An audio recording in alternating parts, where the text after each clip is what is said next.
You know, several years ago, I was in New York City. It was a dark Saturday afternoon.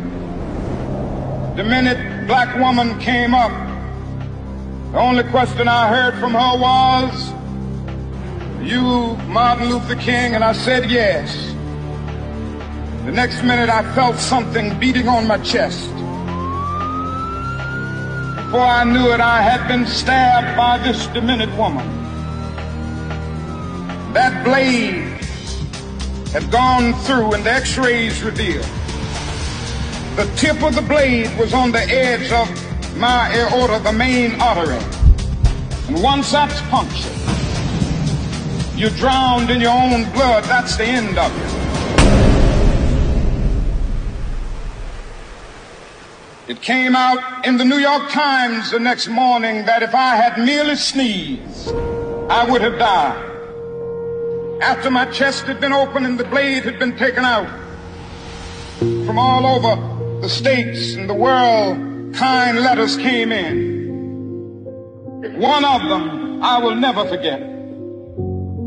I had received one from the president and the vice president. I've forgotten what those telegrams said. I'd received a visit and a letter from the governor of New York, but I've forgotten what that letter said. But there was another letter that came from a little girl.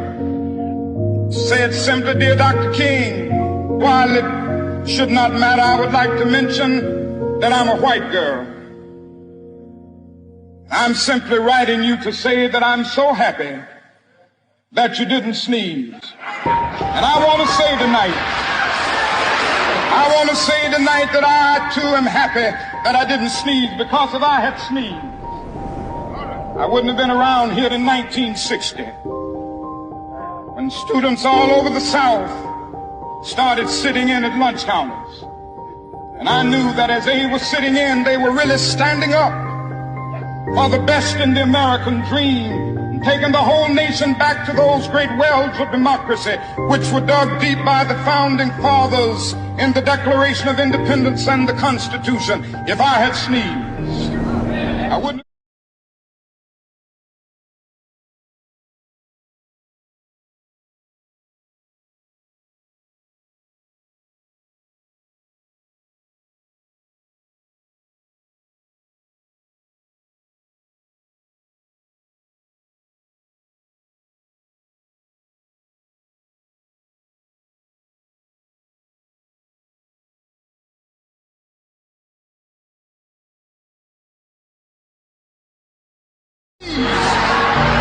I wouldn't have been here in 1963.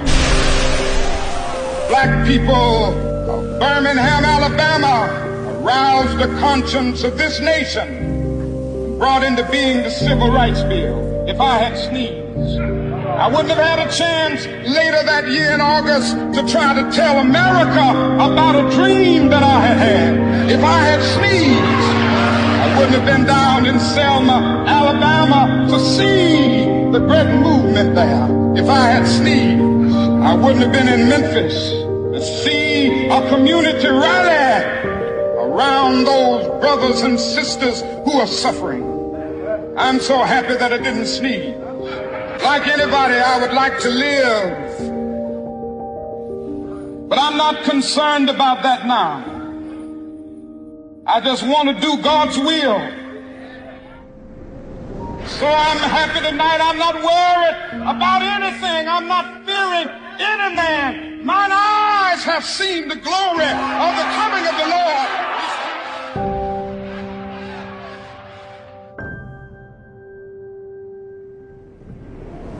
Let us rise up tonight with a greater readiness.